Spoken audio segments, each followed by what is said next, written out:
Okay, so it's pretty cold again today, so I'm going to stay inside and start the wood stove. I have probably a pretty controversial subject to talk about today, but I really am going to try to stay in the middle of the lane and not get on the bandwagon. We're going to try to cover every aspect so neither side can say I'm being biased or prejudiced.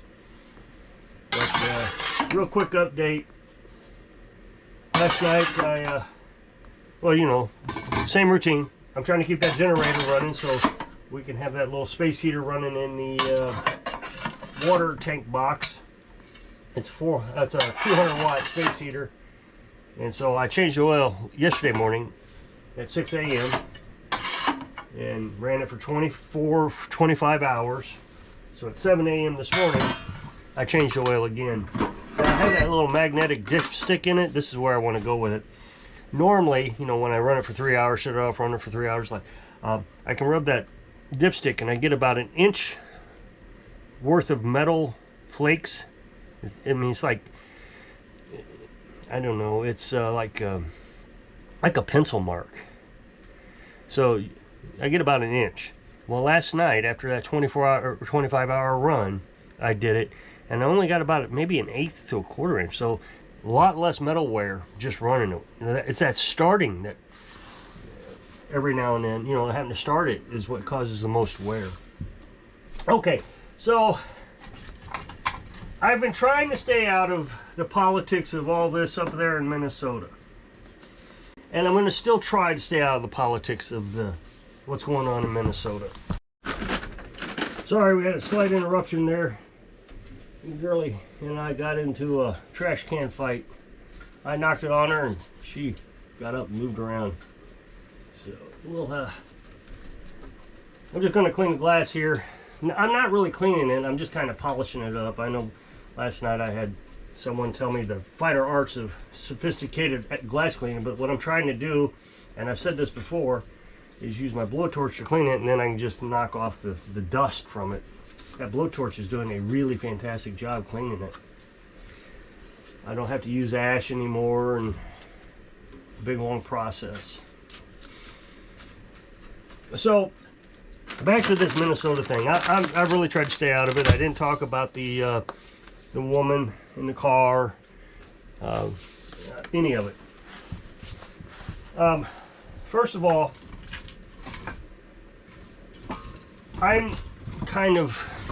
I can have two thoughts in my head at the same time, and both thoughts be correct. I appreciate law enforcement. They've got a tough job to do.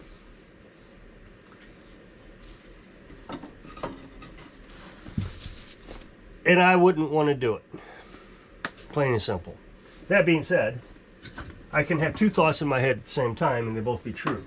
I do think that most of the police departments have a real arrogance problem. They don't screen for it. They don't try to stop it.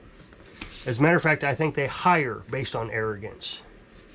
And so this arrogance, or narcissism, or whatever you want to call it, tends to lend to unnecessary police shootings. I saw a police shooting a while back. There was an autistic kid in his own yard. He was a teenager. And he was having a little bit of a tantrum with his parents. He did have a knife. He was in a fenced yard. Somebody, a neighbor, called the police because they weren't sure what was going on. The police show up, guns drawn. I mean, shotguns, rifles, all of it. They weren't even going to ask questions. Well, the kid ran towards the fence. It would have taken him time to get over the fence. There were no immediate threat. And they shot him. They didn't just shoot him. I mean, they made sure that there was nothing left of that corpse. That's how much they shot him. It was a justified shooting. I mean, he had a knife. But sometimes I think police don't use any common sense. They're just out there to shoot people. Even though they don't really need to, but it's justifiable. There's a difference between a moral shooting and a justifiable shooting. And I really think you got to have both before you start shooting. So I can have two thoughts at the same time. I think they're good that we have them out there, and I think they're corrupt. So yesterday there was a shooting in Minnesota. A man brought a firearm to a protest, and he got into a conflict with the police. Now, from that point on, it's tough to say what happened, and I don't want to say what happened. I don't know. I do know that if a police officer is in fear of their life, they can shoot, and I would imagine that this one is a justifiable shooting. Even if the guy was disarmed by the other police officer, it probably is a justifiable. Is it a moral shooting? Maybe not. So that's where I can have two thoughts at the same time. So, but I noticed that a lot of people can't have two thoughts at the same time. As a matter of fact, they'll have two thoughts and be completely polar opposite thoughts and think that they're righteous in that thought at the same time. I know that's hard to understand, but give me a moment, I will explain it. So a few years ago, there was a young man, his name was Kyle, up in Wisconsin, and he was trying to protect a car lot during a riot. Now, I personally don't think he should have been there.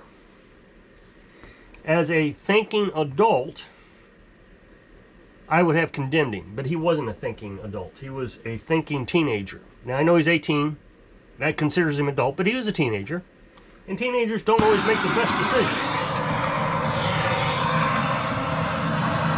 Who I do condemn, though, is the car lot owner who asked him to come and defend it.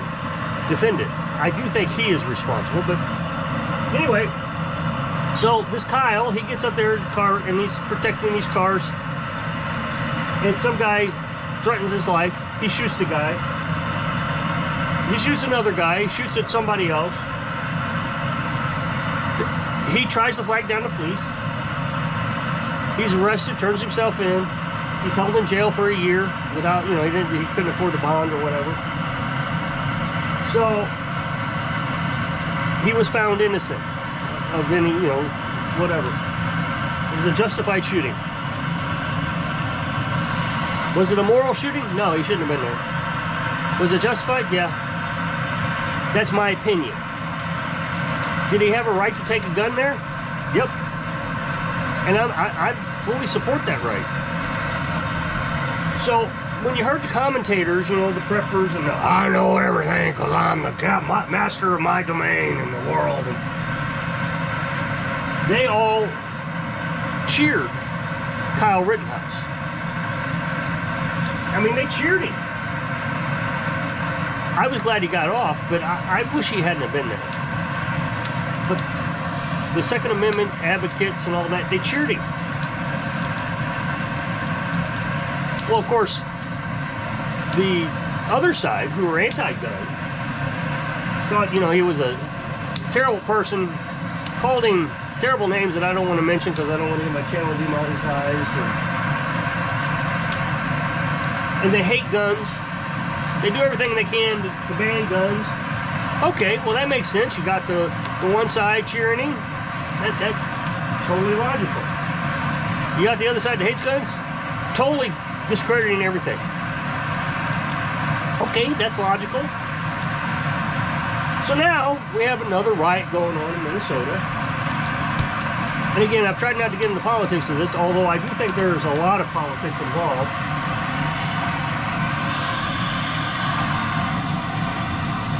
I don't want to try to mention it. As a matter of fact, if you mention the politics in the comment section, I'll probably just delete the comment because I don't want to make this about politics. I want to make this about the human element and the way people think and the way they process information. So now there's a gentleman and he's carrying a gun to a protest or a riot, just like Kyle did. Okay, well that makes sense. Except this time, instead of being right-leaning, he's left-leaning. And he's got his concealed and carry permit. He is legally carrying. That is all fine and good. Well, the right, all the commentators that know everything, they're the smartest people in the world, are criticizing this guy for bringing a gun to a riot. You don't bring guns to a riot. That's just stupidity. Whoa, whoa, whoa, whoa, whoa, whoa, whoa, whoa, wait a minute. Well, it was Kyle doing it. You were celebrating. He was your national hero. And now your opposition did it. Oh no, that's terrible. You shouldn't do that. You're just asking for trouble. Well, which is it? But then you go to the other side. The side that don't like guns. Well, it was his Second Amendment right to be able to carry a gun. He has every right to do it. Whoa, whoa, whoa, whoa, whoa, whoa, wait a minute. When Kyle did it, you were all upset that he had a gun over there. And, you know, what is he doing carrying a gun? That's just ridiculous. So, both sides are being hypocritical. Absolutely hypocritical. Did this guy have poor judgment in taking a gun? Yeah, just like Kyle. I think he had poor judgment.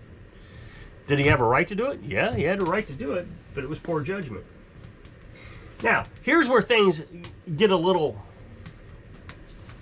off kilter. If you're going to carry a gun, in my opinion, you need to be a law-abiding citizen.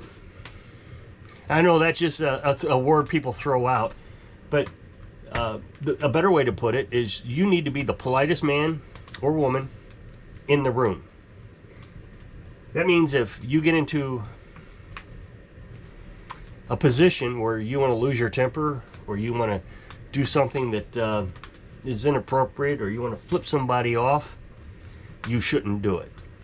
Law-abiding citizen means you are the politest person in the room, because you are now the most dangerous person in the room. And whatever you say or do can escalate a situation pretty quick. So I have this philosophy. In the state of Missouri, you don't have to have a conceal and carry license. You can carry a gun. I think you can even open carry. Yeah, I know you can open carry without a conceal and carry. And I really like the state for this. I do. So, if you get pulled over, you do not have to tell the police officer that you're carrying a gun. But being the politest person in the room, and I know the cop is not, because I have this personal belief that they're arrogant, narcissistic, and corrupt, I'm not gonna do anything to challenge his authority. I know you gotta fight authority, but I'm not going to, because if I fight authority, I might get shot. And you know what? I don't want to get shot. So I'm just going to say, officer, with my hands up as he approaches the window, officer, I have a gun, and here's the location of my gun. And if you like to remove it, I will keep my hands up. Just open my door. I will step out of the car, and you're more than welcome to take it if that's what you want to do.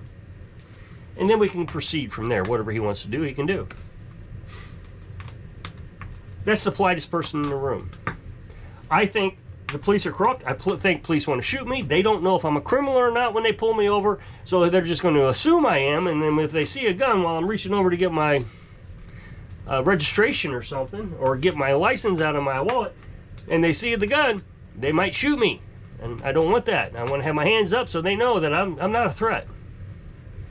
I want that body cam to clearly show, sorry, sir, I'm surrendering. You can't shoot me.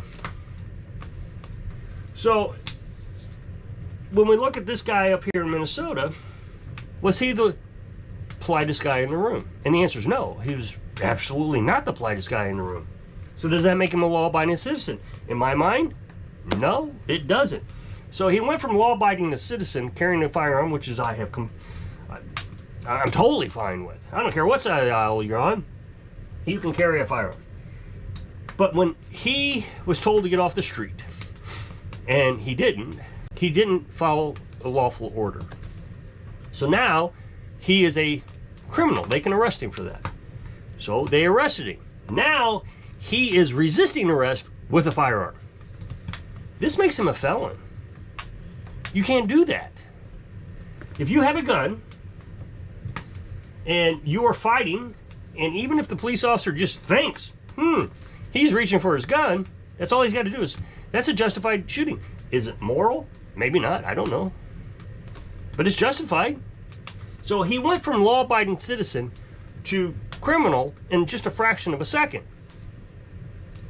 But you can't have it both ways. You can't have, I hate guns, I want them off the streets, and then all of a sudden your party gets them and it's like, oh, we're the only side that can have them.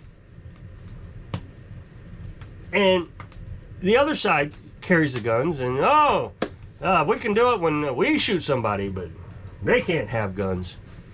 It's hypocritical. And I asked AI about this today. People don't even realize they're being hypocrites. I just want to make sure everybody realizes what they're saying. So when you face your creator, you can say, this has been my consistent thought throughout my entire life. You can have two equal thoughts at the same time and both of them be correct. But you cannot say my side can have guns and your side cannot. That's not two equal thoughts.